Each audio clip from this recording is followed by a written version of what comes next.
Hey there, broken salespeople. Welcome to the workshop.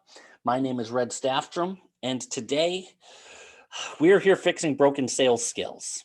Again, actually, we're more fixing broken salespeople today. I really want to talk about some of the internal monologue that a lot of sales guys have and how it's dead wrong, how it ignores the science that actually created the terms that they're using.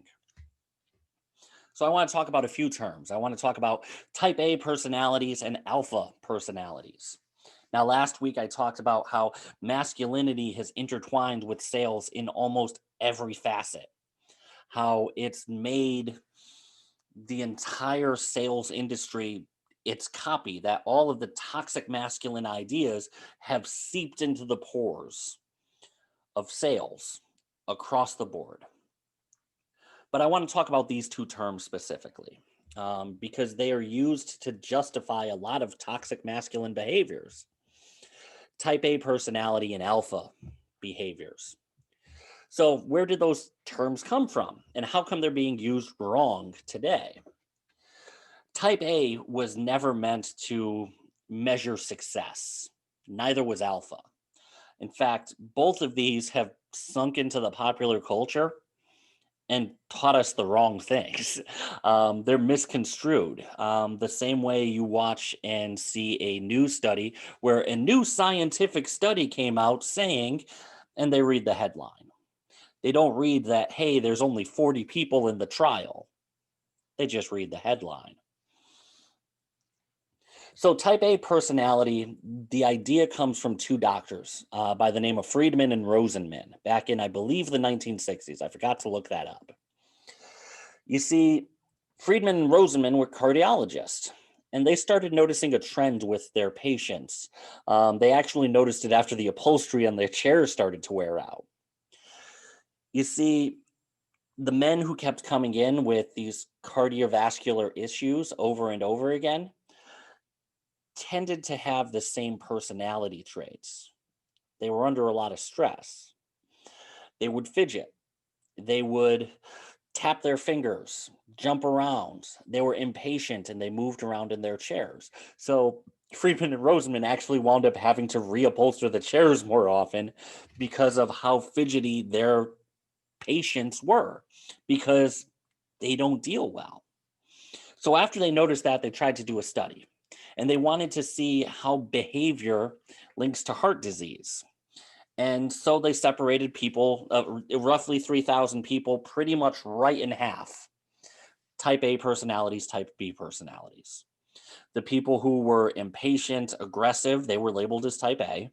The people who were a little more patient, a little more understanding, a little less task focused, those were the type Bs. There was never any correlation between type A and success other than people who are at high paying jobs tend to be under stress. There wasn't, hey, you need to be a type A to be in a successful job. It was people in successful jobs in the top of the pyramid tended to have a lot of stress. They wound up carrying a lot of weight. The study was more about seeing who was a ticking time bomb in terms of heart issues, and that's what they found. The type A personalities were twice as likely than the type B personalities to have some kind of heart condition. Nothing about success in business. Who was going to be a ticking time bomb? That's what type A was. However, the term kind of invaded the common lexicon of the nation. And people started labeling each other type A, type B, type A, type B. And then the people started noticing. The people who, the top brass, the top of the pyramid people, they tended to be type A. And the reason is because they're under the most stress. They've got to deal with a lot more than the people on the ground who just have to, you know, clock in and clock out every day. People at the top who are responsible for hundreds of employees, yeah, they're type A because they're under a lot of stress. But it wasn't they promoted a type A person. It was they promoted somebody and put them in a job that forced them to become a ticking time bomb. That's where type A, that term comes from. It's not a positive. It never was. It was never meant that way. Now it's seen as a positive, but in reality, it just means that, hey, you must be really successful because you may be ready to have a heart attack. Makes no sense if you actually read the study. Now let's talk about alphas. This is another one of those fun stories that you only hear. So the term alpha came from a guy by the name of Rudolf Schenkel, Schenkel. He did a study of wolves in 1948. He was studying wolves in captivity. And he noticed that in captivity, the dominant male and the dominant female would fight for position. They would try to control the other wolves in the enclosure. In 1968, another author wrote a book. His name was David Meck, and he wrote a book called The Wolf, Ecology and Behavior of an Endangered Species. And this one became a bestseller. And he borrowed very heavily on Rudolf Schenkel's work. It was Meck who popularized the term that Schenkel coined. Meck is the one who started really talking about alphas. Until later on, he got to study wolves in the wild. And the alpha personality wasn't there. See, in the wild, wolves behave very much like family units. The lead wolf is usually the mom and the dad. The pack is usually the 5 or 4 pups and the 2 parents. There isn't a competition for resources. But in captivity, it's different. See, in captivity, it's not a family atmosphere. It's more like a prison. These wolves are sent in from all different family units, and they don't know how to react in this situation. They don't understand that you're not the father anymore. This wolf is. So they have to fight for control. Add to the fact that they're competing over scarce resources. That alpha has to emerge because they're afraid of not having anything. That's not a healthy scenario to be in. That alpha only emerged when you had a scarcity mindset, when you were afraid of actually surviving. Like you did not think that survival was a likely course of action. When you were desperate, you became an alpha, not before. So just like you don't become a type A until you're put under a lot of stress, you don't become an alpha until you're put in a situation of scarcity. That's the opposite of most people's impression of those terms. People think that alphas get everything, that they have this life of abundance. But in reality, most alphas are playing from a place of scarcity, that they're afraid of losing everything. Most type A's, same thing.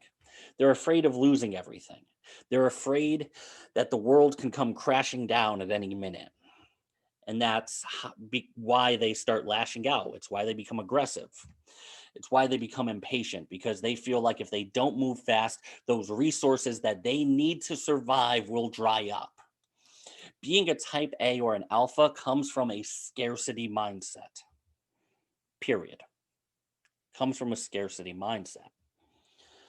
Vulnerability is something different. So I've talked about showing strength, being an alpha, being in control.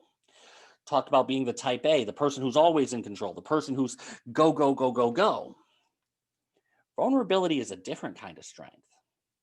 See, most people have problems. It's happened to all of us. We've all have our rough spots. In fact, I discussed some of my worst periods of my life in episode 1 of this podcast. How I had a mental breakdown, how I was having panic attacks, how I was a grown man with a big bushy beard crying into my pillow, like ugly crying, snot the whole 9. It's the worst moment of my life, and I'll never take it back. I'll never ask to change it, because I know if that vulnerability didn't happen, if I didn't have that crack in my facade, my alpha personality didn't get challenged to that degree, I wouldn't be where I am today. See, there's something more powerful about having cracks in the foundation and admitting them than ignoring them. And that's what most salespeople do, is they try to gloss over the fact that their product doesn't help everybody. They're afraid to say, you know what, this isn't right for you. You should go down the street, because they're afraid. Scarcity mindset. They don't do what's in the best interest of the customer. They do what's in the best interest for themselves because they're afraid of not having the resources. If you do the right thing for one person, they will send 5 people to you. I'm not a religious person. I'm not a spiritual person.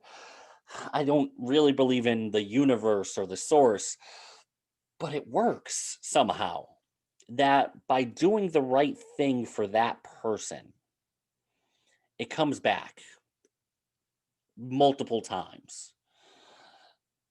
But if you operate every single time as if you don't get this deal, you're not going to eat this month, you're never going to be successful. You never will.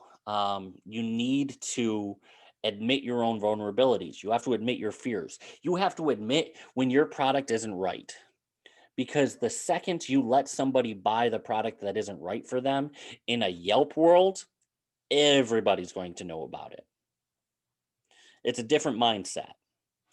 It's not about being a closer. It's about doing the right thing. It's about authentically wanting to solve a problem. I've said this a lot of times. Sales is not about collecting money. It just flat out isn't. It's about collecting money in exchange for solving problems. And if you think that your solution is the solution for everything, you're selling snake oil. There's no such thing. There's no such thing as a magic bullet. It's all comes down to admitting where your product works, where it doesn't, and being honest and forthright with people. If you do that consistently, and you don't put up the alpha facade, and you don't put up the type A facade, you're going to attract more customers than you know what to do with. But it starts by getting rid of that scarcity mindset. The idea that you're in captivity with other wolves. That's where you're going to get hurt. That's where you're going to have the breakdown I did. So I hope that this has opened your eyes to some of the things that you see in the sales world. I hope that you guys pay attention to this. I don't expect you to take all of this in and believe it right away. I know only a small percentage of you will take what I'm saying to heart. I'm okay with that.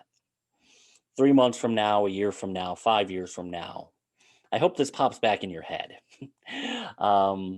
When things do go a little rough, and I'm not wishing bad times on you, but times will come.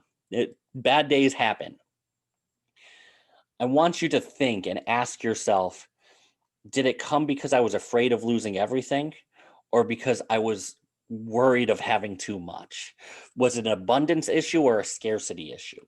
Was I afraid of the other wolves, or was I willing to help the pack as a whole? It's a big, big mindset change. Make sure you question yourself. Don't be that toxic type A personality.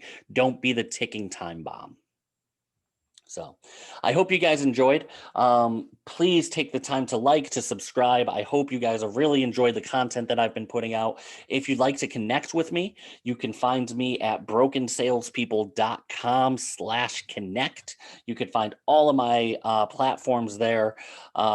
Again, make sure you make sure you subscribe. I will look forward to talking to you guys next week. I will be speaking with Laura Bennett, who is working in a federal job that she's not as excited about. And I'm really excited to have that conversation. I think that'll open a lot of your eyes and ways to motivate yourselves. That will be out on Monday at midnight Eastern time. My conversation with Laura Bennett. Excellent talk. I think you guys will love it. I look forward to talking to you guys again. Make sure you subscribe, connect, and I will see you guys next time. Until then, go fix yourself.